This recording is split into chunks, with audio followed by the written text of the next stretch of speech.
Today is March 7, 2023. In Science and Technology subjects, with your discussant, truly yours, Miss Miel. So, hello class, a good day to everyone, and I hope you're doing well and also see this content that I will be discussing for today's video. So, our lesson for today is all about the chapter 2, Science, Technology, and Society, and the Human Condition. So, the lesson 1, Human Flourishing. Lesson objectives. At the end of these lessons, the student should be able to first, identify different conceptions of human flourishing. 2. Determine the development of the scientific method and validity of science. And number 3, critique human flourishing vis-a-vis progress of science and technology to be able to define for themselves the meaning of a good life. So, the introduction. Eudaimonia, literally good-spirited. It is a term coined by renowned Greek philosopher Aristotle 383 to 223 before Christ to describe the pinnacle of happiness that is attainable by humans. So, this has often been translated into human flourishing in literature, arguably likening humans to flowers achieving their full bloom. So, the next one is the Nicomachean Ethics. Aristotle's human flourishing arises as a result of different components such as promises, friendship, wealth, and power. The next one is the ancient Greek society. So they believe that acquiring these qualities will surely bring the seekers happiness, which in effect allows them to partake in the greater notion of what we call the good. So as times change, elements that comprise human flourishing change, which are subject to the dynamic social history as written by humans. So people found means to live more comfortably, explore more places, develop more products, and make more money. So, and then repeating the process in full circle. In the beginning, early people relied on simple machines to make hunting and gathering easier. So, this development allowed them to make grander and more sophisticated machines to aid them in their endeavors that eventually led to space explorations, so such as medicine, innovations, and ventures of life after death.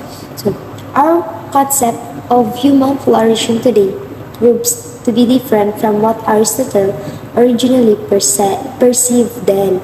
So humans of today are expected to become a man of the world. He is supposed to situate himself in a global neighborhood, working side by side among institution and the government to be able to reach a common goal. Competition as a means of survival has become past. Coordination is the new trend.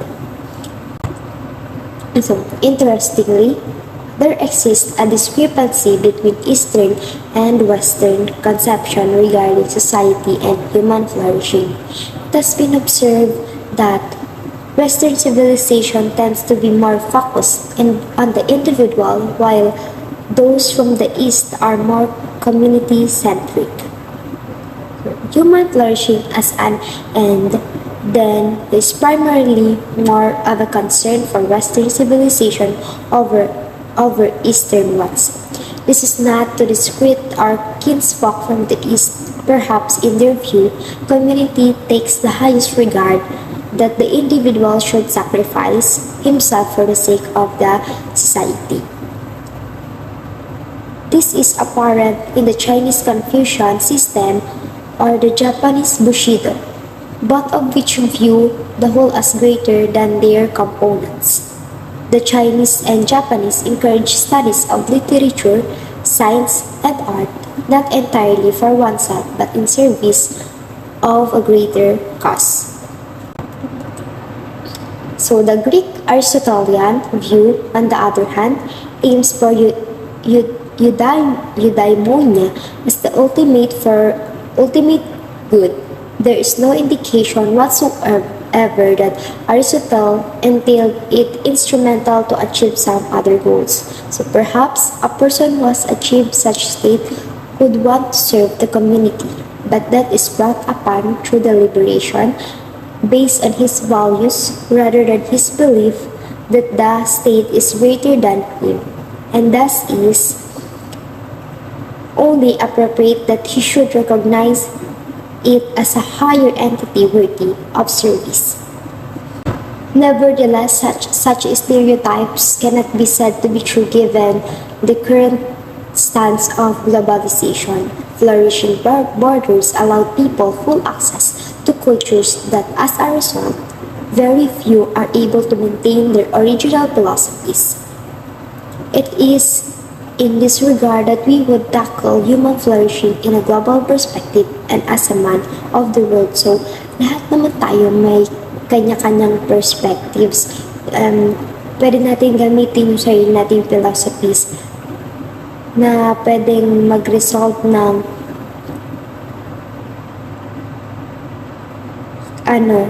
full access to cultures na nagiging result na ng human flourishing. So, our next topic is the science, technology, and human flourishing. So, every discovery, innovation, and success contributes to our pool of human knowledge. Perhaps one of the most prevalent themes in humans' perpetual need to locate himself in the world by finding proofs to trace evolution. The business of uncovering the secrets of the universe answers the question of our existence and provides us something to look forward to. Having a particular role, which is uniquely our elicits our idea of self-importance. It is in this regard that human flourishing is deeply intertwined with goal-setting relevant to science and technology. So in this case, the latter is relevant as a tool in achieving the former, echoing Heidegger's statement, technology is a human activity that we excel as a result of achieving science.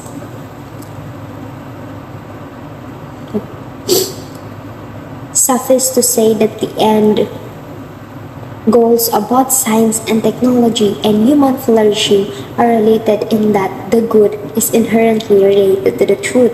So, kasi, ang good is to be desired or approved of or having the qualities required for a particular role, while the truth means the quality or state of being true. So they are related to each other, the good and the truth.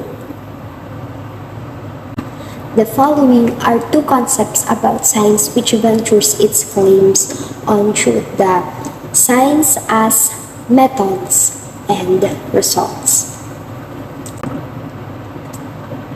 For the most part, science reputation stems from the objectivity brought upon by an arbitrary, rigid methodology whose very character absolves it from any accusations of prejudice.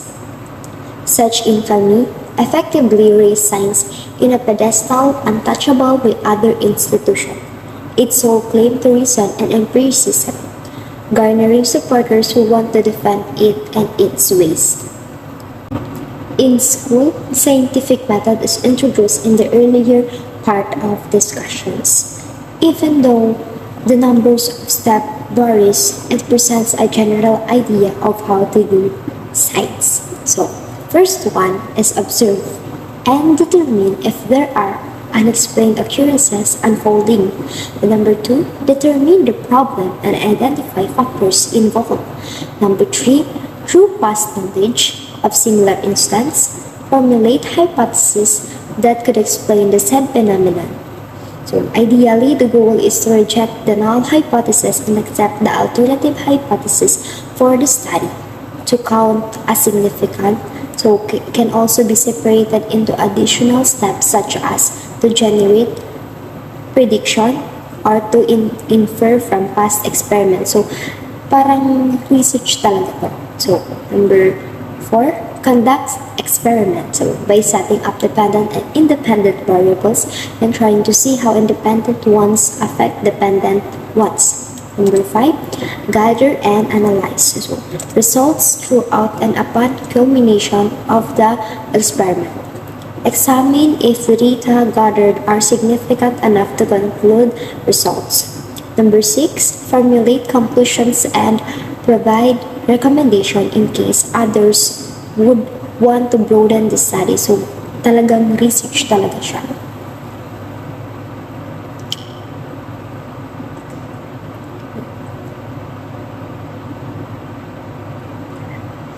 At least in the students' formative years, the above routine is basic methodology when introducing them to experimentation and empiricism. Two distinct features that give science edge over other schools of thought throughout the course of history. However, there exist heavy objections on the scientific procedures, the line separating science and the so-called pseudoscience becomes more muddled.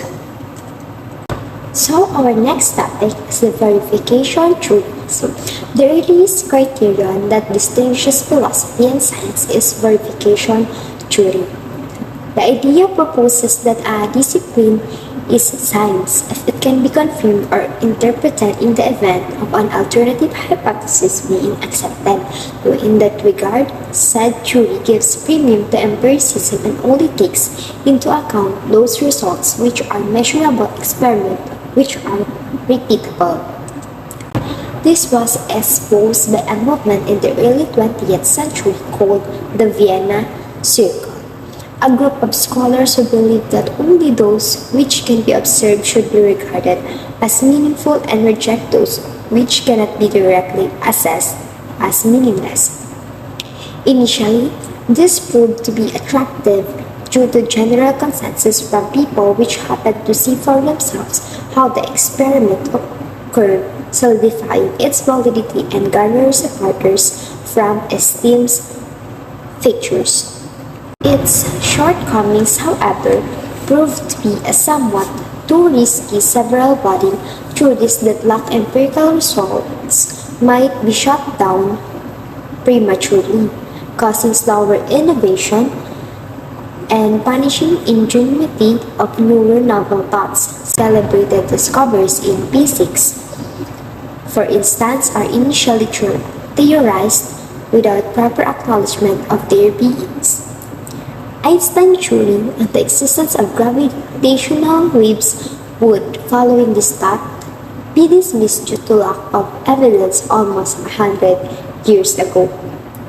Quantum mechanics would not have prospered if the scientific society during the time of Edwin Schrödinger did not entertain his outrageous thought that the cat in the box is both dead and alive, which can only be determined once you look in the box yourself. So aside from the above critique, this theory completely fails to read out bogus arguments that explain things coincidentally. A classic example is astrology, whose followers are able to employ the verification method in ascertaining its reliability. The idea is that since one already has some sort of expectations on what to find, they will interpret events in line with said expectations. American philosopher Thomas Kuhn warned us against bridging the gap between evidence and theory by attempting to interpret the former according to our own biases, that is, whether or not we subscribe to the theory. So, below is a short story illustrating this point. May I read the story? Suppose, for instance, this girl, Leia, has a not so scientific theory that her classmate Ian likes her. Good, she thought. I like him too, but how do I know that he likes me? She began by observing him and his interactions with her. Several gestures she noted include his always exchanging pleasantries with her whenever they bump into each other, his big smile when he sees her, and him going out of his way to greet her even when riding a jeep. Through these observations, she was then able to conclude that Ian disliked.